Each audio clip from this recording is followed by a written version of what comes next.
चलिए आज का टॉपिक शुरू करते हैं।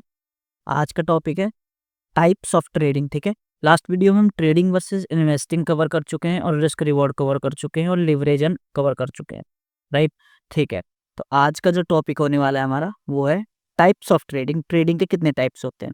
देखिए, बेसिकली ट्रेडिंग के दो ही टाइप्स होते हैं, एक इंट्राडे, एक स्विंग। सबसे पहले ना स्विंग को कवर कर लेते हैं। ठीक है, जैसे कि देखिए, लेट्स से मान लेते हैं स्विंग के अंदर हमें बाय एंड होल्ड, मतलब कि हम एक शेयर को बाय करते हैं और होल्ड करते हैं जब तक वो अपने टारगेट तक ना पहुंच जाए। जैसे कि लाइक मान लेते हैं ये हमारा एंट्री पॉइंट है, ये हमारा स्टॉप लॉस है, ये हमारा टारगेट है। आपने यहाँ एंट्री की, अब आप वेट कर रहे हैं, चाहे तो यहाँ पर स्टॉप लॉस दे दे आपका, आपको बाहर निकाल दे स्ट्रेट से, या फिर 1 दिन में, 2 दिन में, 3 दिन में, 5 दिन में, 10 दिन, 20 दिन, जितने भी दिन लगे, अगर टारगेट तक नहीं लगता है तो आप वेट करते हैं, पोजीशन को होल्ड करते हैं। इसे हम पोजिशनल भी बोलते हैं। जैसे बोलते हैं ना पोजिशनल ट्रेड करता हूँ, तो पोजिशनल ट्रेड मतलब कि आप पोजीशन बनाते हैं और होल्ड करते हैं जब तक या तो आपका एसएल ना दे दे या टारगेट ना दे दे। ठीक है, जिसमें आप क्या करते हैं, बाय करते हैं एंड होल्ड करते हैं। लेकिन अब ट्रेडिंग के अंदर और इन्वेस्टिंग के अंदर हमने लास्ट वीडियो में पढ़ा था कि क्या डिफरेंस होता है, लेकिन इन दोनों में ना एक चीज कॉमन है। क्या? चाहे आप इंट्राडे कर रहे हो, आप चाहे स्विंग कर रहे हो, लेकिन जब अगर आप ट्रेडिंग कर रहे हो, ट्रेडिंग चाहे इंट्राडे में कर रहे हो चाहे आप स्विंग में कर रहे हो, दोनों में एक चीज कॉमन है कि आपको जब आप एंट्री लेते हो ना, तो आपको पता होता है कि आपको कहाँ निकलना है, आपका स्टॉप लॉस कहाँ होने वाला है, आपका टारगेट कहाँ होने वाला है।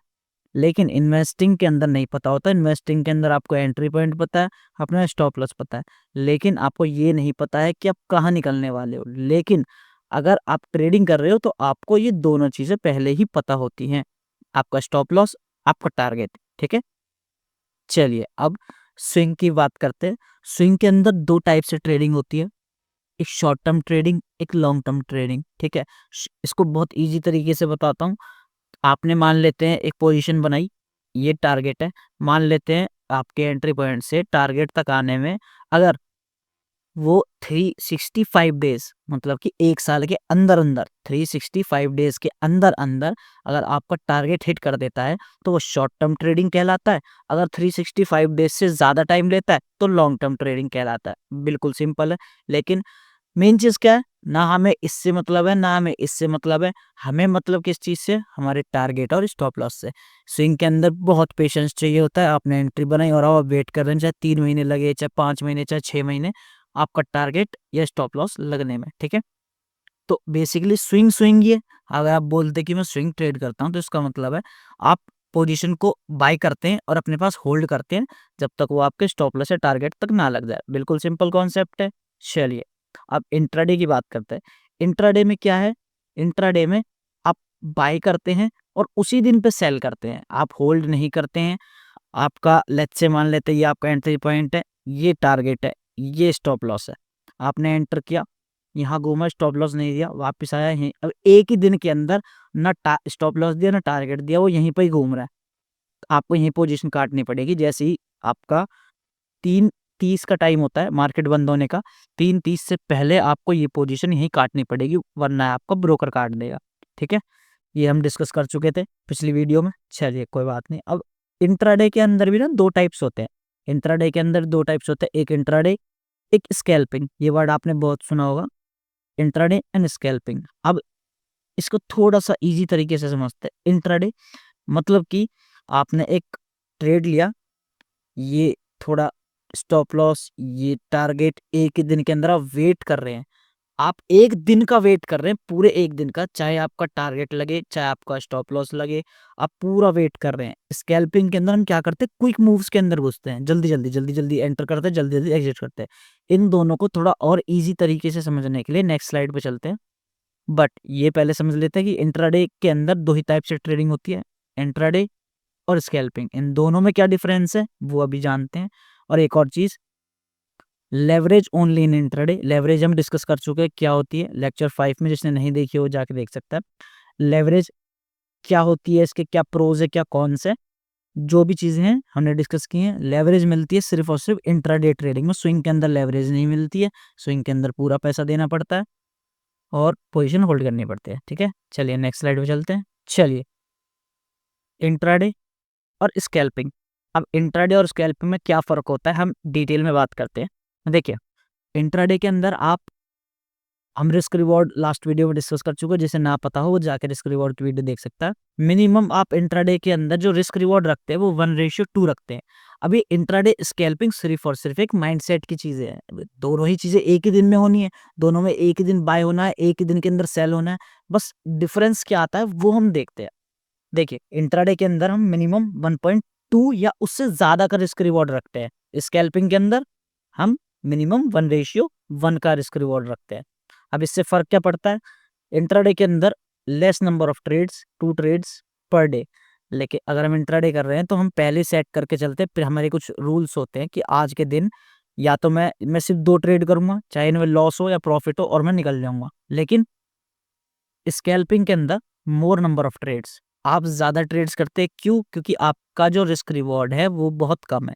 रिस्क रिवॉर्ड अगर कम है तो आपकी एक्यूरेसी बहुत अच्छी होनी चाहिए, ठीक है? एक्यूरेसी क्या होती है हम रिस्क रिवॉर्ड वाली वीडियो में डिस्कस कर चुके हैं। You trade for right trends as much as you can.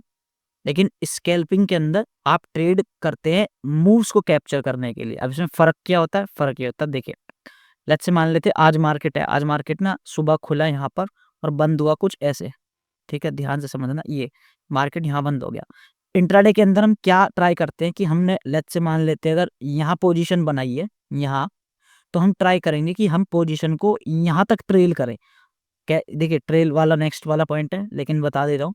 Trail करें जैसे ही आपने यहाँ एंटर किया, आपका टारगेट लेट्स से यहाँ पर है, 1:2 का टारगेट है, ये स्टॉप लॉस है, ये टारगेट है, टारगेट लग गया। तो अब आपका यहाँ पर माइंड सेट होता है कि मैं इस प्रॉफिट को जितना ट्रेल कर सकूं, जितना मार्केट मेरे मूव मेरी तरफ जा रहा है, मेरी डायरेक्शन में जा रहा है, उसको जितना मैं ट्रेल कर सकूं उतना ट्रेल करने की कोशिश करूं। लेकिन स्कैल्पिंग के अंदर क्या होता है, अगर मार्केट ऐसे ऐसे मूव किया है आज के दिन में, तो वो क्या करते हैं, यहाँ एंटर, यहाँ एग्जिट, यहाँ एंटर, यहाँ एग्जिट, यहाँ एंटर, यहाँ एग्जिट, फिर यहाँ एंटर, यहाँ एग्जिट। उनको डायरेक्शन से फर्क नहीं पड़ता है कि डायरेक्शन क्या है।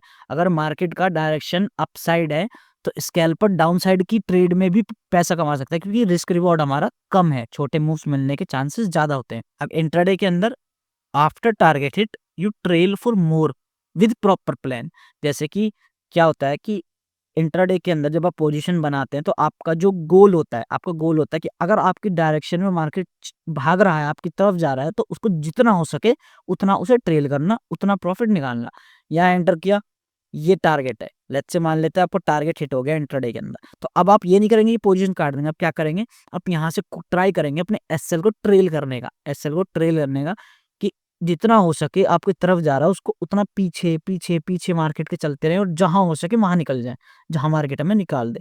लेकिन सेम केस में स्कैल्पिंग में ट्रेलिंग का कोई लेना देना नहीं है, वो क्विक मूव्स कैप्चर करते हैं, उनका कोई बिग मूव्स कैप्चर करने का प्लान नहीं होता, वो छोटे छोटे प्रॉफिट्स निकालते हैं, एंटर एग्जिट एंटर एग्जिट। उस कारण से उनका जो बेसिक जो होता है वो इसे मूव को कैप्चर करना होता है। अब देखिए, ट्रेंड बेशक अपसाइड का हो, लेकिन अगर स्कैल्पर चाहता है कि वो ये वाला मूव कैप्चर कर ले डाउन साइड का, और बस तो उसका यही होता है। इंट्राडे में आप डायरेक्शन को पकड़ने की कोशिश करते हैं, स्कैल्पिंग के अंदर आप बस डायरेक्शन कहीं भी हो, जो बस एक मूव्स को कैप्चर करने का ट्राई करते हैं, बस। उसके बाद आप एक प्रॉपर प्लान के साथ, आफ्टर टारगेट हिट होने के बाद आप एक प्रॉपर प्लान के साथ आप ट्रेल करते हैं। लेकिन स्कैल्पिंग में कोई ट्रेलिंग नहीं करते, टारगेट मिला बुक कर दिया, स्टॉप लॉस मिला बुक कर दिया, पूरी position exit. Accuracy matters for making profit. Scalping के अंदर एक्यूरेसी चाहिए होती है। क्यों एक्यूरेसी क्यों चाहिए होती है? जब आपका रिस्क रिवॉर्ड कम है, 1:1 है, तो आपको एक्यूरेसी मोर देन 60% तो चाहिए। अगर आपको प्रॉफिट भी हो ना 60, ये तो मैंने कम से कम बताया, 50, अगर ये ब्रोकरेज ब्रोकरेज लगा के भी बताऊं तो 70 से 80% तो चाहिए कम से कम, अगर आपको प्रॉफिट अच्छा कमाना है स्कैल्पिंग के अंदर। दूसरा, accuracy does not matter if you have a good RR. अब आरआर क्या होता है, उससे पहले आप आरआर की वीडियो देख लीजिए, पीछे जाके लेक्चर देखिए एक आरआर का, रिस्क रिवॉर्ड का, आपको ये सारे पॉइंट्स अच्छे से समझ में आ जाएंगे। अगर आपका आरआर बहुत अच्छा है, 1:10 है तो एक्यूरेसी से कोई लेना देना नहीं है। अगर 10 में से 1 ट्रेड या 2 ट्रेड भी टारगेट दे रही है और 8 लॉस दे रही है तो भी आप प्रॉफिट में रहेंगे। लेकिन स्कैल्पिंग के अंदर अगर आपका आरआर कम है, 1:1 है, तो उस केस में आपकी एक्यूरेसी बहुत ज़रूरी है। प्लस इसमें क्या है, नॉर्मल ब्रोकरेज चार्जेस है। अगर आपका ब्रोकरेज जो भी नॉर्मल 1 ट्रेड का 2 ट्रेड का लग रहा है वो, लेकिन स्कैल्पिंग के अंदर ज़्यादा नंबर ऑफ ट्रेड्स होते हैं तो हाई ब्रोकरेज चार्जेस लगते हैं। बहुत सी बार आप देखते हैं स्कैल्पर्स को प्रॉफिट तो होता है लेकिन उससे ज़्यादा उनको ब्रोकरेज चार्ज होता है, तो नेट टू नेट वो लॉस में ही हो जाते हैं। तो इसीलिए इसमें ब्रोकरेज ज़्यादा होती है। इसके अंदर इंट्राडे जो है suitable for beginners with proper learnings. अगर हम चूज कर, वैसे तो इंट्राडे ट्रेडिंग को रिस्की बोलते हैं, बट अगर हम इंट्राडे और स्कैल्पिंग दोनों को कंपेयर करें तो इंट्राडे बिगिनर्स के लिए ठीक है अगर वो प्रॉपर लर्निंग के बाद कर रहे हैं। लेकिन स्कैल्पिंग के अंदर लर्निंग के साथ साथ हमें ज़रूरत पड़ती है एक्सपीरियंस की भी। Not suitable for beginners, beginners के लिए बिल्कुल नहीं है स्कैल्पिंग। पेशेंस नहीं डेवलप कर पाएंगे अगर आप स्कैल्पिंग की तरफ जाएंगे ना, तो आप पेशेंस नहीं डेवलप कर पाएंगे, आप जल्दी से एंटर करेंगे, फिर क्या होगा, अरे यार बड़ा मूव आया मेरे साइड पर, मैं कैप्चर नहीं कर पाया, ये होता है स्कैल्पिंग के अंदर। तो जब आपके पास अच्छा एक्सपीरियंस हो तो आप इंट्राडे के अंदर जो आप पोजीशंस बनाते हैं उसके अंदर, लेट्स से मान लेते हैं आपने 3 ट्रेड्स लिए तो 1 ट्रेड आप स्कैल्पिंग के माइंडसेट से कर सकते हो, पर 2 ट्रेड आप इंट्राडे करिए, बहुत अच्छी बात है। आप मिक्स कर सकते हैं बट आप एक ही चीज बिल्कुल नहीं कर सकते। एक और पॉइंट, स्कैल्पिंग के अंदर फास्ट एंट्री एग्जिट होता है। डिसीजन मेकिंग एबिलिटीज आपकी बहुत अच्छी होनी चाहिए मार्केट के अंदर। Let's say overall trend up है लेकिन आपको पता होना चाहिए कि इस पॉइंट से नीचे जा सकता है, तो ये क्या है, एक्सपीरियंस है। अब एक्सपीरियंस है और मार्केट में ये फिर आपको पता भी होना चाहिए, नहीं मैं एंटर करूंगा यहाँ पर और यहाँ पर निकल जाऊंगा। तो ये चीजें आपकी बहुत अच्छी होनी चाहिए स्कैल्पिंग के लिए, ठीक है। तो हमने दोनों पॉइंट, इसके अलावा भी बहुत सारी चीज़ होती है बट बेसिक बेसिक यही होता है इंट्राडे और स्कैल्पिंग के अंदर, यही बेसिक डिफरेंस होता है। मेन जो बेसिक डिफरेंस हम अगर बोले ओवरऑल तो वो रिस्क रिवॉर्ड का हो सकता है कि स्कैल्पिंग के अंदर रिस्क रिवॉर्ड कम हो, इंट्राडे के अंदर रिस्क रिवॉर्ड ज़्यादा से ज़्यादा हम कर सकते हैं प्रैक्टिस कर करके। प्लस पेशेंस, ये पेशेंस का भी गेम है। इंट्राडे के अंदर आप पेशेंस को डेवलप करना सीख सकते हो, स्कैल्पिंग के अंदर पेशेंस डेवलप नहीं कर सकते। क्यों? क्योंकि इसमें पेशेंस का तो काम ही नहीं है, क्विक एंट्री क्विक एग्जिट बस। तो इसीलिए हम इंट्राडे प्रेफर करते हैं। मैं पर्सनली स्कैल्पिंग से ज़्यादा इंट्राडे प्रेफर करता हूँ। चलिए, ये टॉपिक इतना ही था, नेक्स्ट वीडियो मिलते हैं।